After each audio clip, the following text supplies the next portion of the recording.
That's crazy. I had a trial last summer where at the end of the trial, the judge made an admission that she was actually related to the deceased.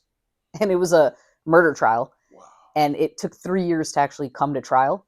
And at the end of the trial, like after the verdict came out, she made this disclosure on the record. And I wrote a motion for her to recuse herself. And she had to hear the motion. And she denied they always go deny it, right? Like, what judge is this? Like, you know what? Yeah, I should recuse myself. Like, no, she denied it. But after that judge denies it, it's supposed to go like up the chain of command. And she just didn't even send it up the chain of command. She just continued with sentencing and like moved on with everything. And I was like, wow, that's, yeah. The power of a judge is wild. It is. Yeah. Are you familiar with something called the Alfred plea? Where, give an example, like the rapper Gunna, it wasn't just a regular plea where you ask them, hey, did you ride with a gun? Did you shoot somebody? They had asked them, hey, is this guy's gang, is this guy's record label really a gang or whatnot? But I actually asked this, is that really telling? Can they use that in court against somebody? A plea deal? No, not really. You're not supposed to be able to use someone's plea against them, like, unless, well, I guess it depends.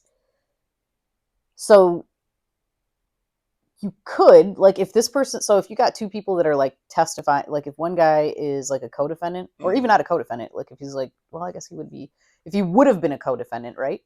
He would have been a co-defendant, and then like he took some sort of deal, like he got some sort of immunity, some sort of deal or whatever, and then he comes and testifies against the other person. Yeah, I mean, I guess as a criminal defense attorney, if I'm crossing this guy on the stand, I'm going to be checking for what kind of deal he got. I'm going to be putting that out there in front of the jury. Like, isn't it true that you got such and such a deal for you to come sit here today and give this testimony?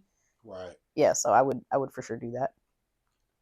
If I'm granted immunity on a state level, what's the chances that the feds pick it up? And is that just a play to get you to testify and get arrested later? So obviously the jurisdiction between states and feds are completely different. So if you're granted immunity on a state level, that has nothing to do with the feds. The feds could still pick that up. Completely different jurisdictions. Is that a play to just get you to do? Yeah, I mean, like, isn't everything a play? Like, the reason that they give you deals and they give you immunity and they give you all these things is always for them to get some sort of benefit out of it. So for sure, yeah, that's a play. That's a play. Does felony murder in the state of Michigan still not have a statute, or is it getting one, or where's the process in that? Because it falls under, I know, first degree premeditated. No, felony murder is more like second degree.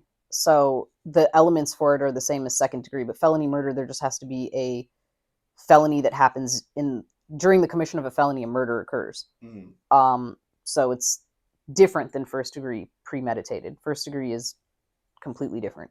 It's just a premeditated murder that occurs.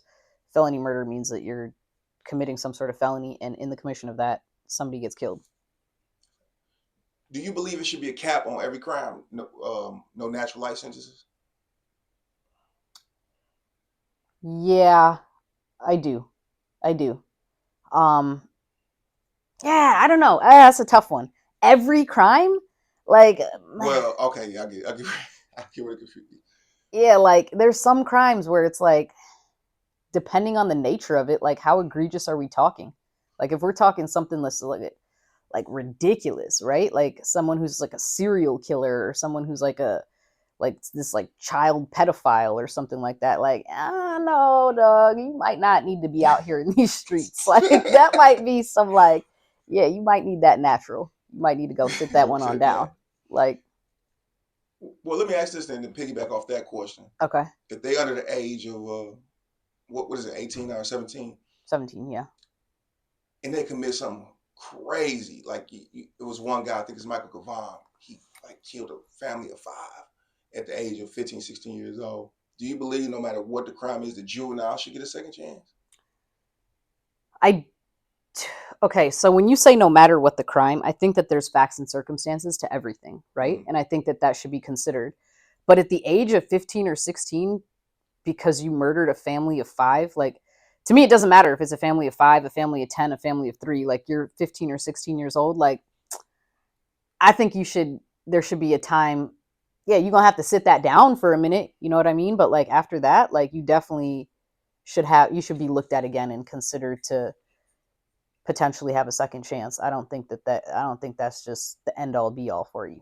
Not at that age. That's too young. You not a hustler, you keep getting in front of, you just can't flip it. You ain't really got it, you P. Diddy, you be remixing. Oh, where we just got a new Glock, that's a free biscuit. Penny Tupac know what's up, you know on the mill tick.